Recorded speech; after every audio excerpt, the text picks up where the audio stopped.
नमस्कार शेतकरी मित्रांनो, सध्या आपण हरभरा या पिकामध्ये जे मर आणि जे जळ आपण पाहतो किंवा बुरशीजन्य रोगाचा प्रादुर्भाव, खरं तर शेतकरी मित्रांनो हे याच्यामध्ये बऱ्याचशा बारीक बारीक कीटकांचा प्रादुर्भाव असतो. तर आता आपण जे पाहायला जर गेलं समजा शेतामध्ये, जर अशा पद्धतीने ह्याला कीटक हे अर्ध्यातून कुरतडून टाकत आहेत आणि याला खाऊन टाकल्याच्या नंतर हा जो भाग आहे हा शेंडा कट होतो. असे बऱ्याच ठिकाणी आपण पाहायला गेलं तर शेतामध्ये आपल्या शेंडे कट करून टाकले असतात आणि कालांतराने ह्या झाडाचं नुकसान होत असते. अशा अवस्थेमध्ये आपल्याला कीटकांचं ह्याच्यामध्ये नियोजन करणं महत्त्वाचं असतं आणि चांगल्या पद्धतीने योग्य असे कीटकनाशके वापरणं महत्त्वाचं आहे. आणि हा जो प्रादुर्भाव असतो जळमरीचा, हा जास्त बुरशीजन्य रोगाचा नसून सगळ्यात जास्त आपल्याला कीटकांचा प्रादुर्भाव असतो.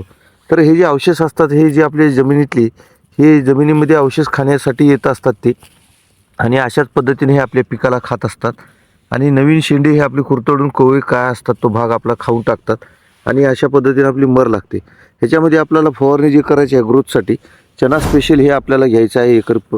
प्रतिपंपाला 50 मिली आणि सोबत कंट्रोल हे कीटकनाशक आणि सोबत एक गॅस फॉर्मिंग पण आपल्याला वापरायचं आहे शेतकरी मित्रांनो. आणि आपल्याला ह्याच्यामध्ये जे बुरशीनाशक पण वापरायचं आहे, याच्यामध्ये थायपोनोइड मिथाईल किंवा आपण ह्याच्यामध्ये स्पार्क किंवा आपण जे एखादं कार्बोनिजिम मॅन्कोजेब किंवा मॅन्को 75 किंवा M45 असं बुरशीनाशक वापरायचं आहे. आणि अशीच नवीन नवीन व्हिडिओ आणि माहितीसाठी तुम्ही चॅनलला फॉलो करा आणि सबस्क्राईब करा. धन्यवाद मित्रांनो.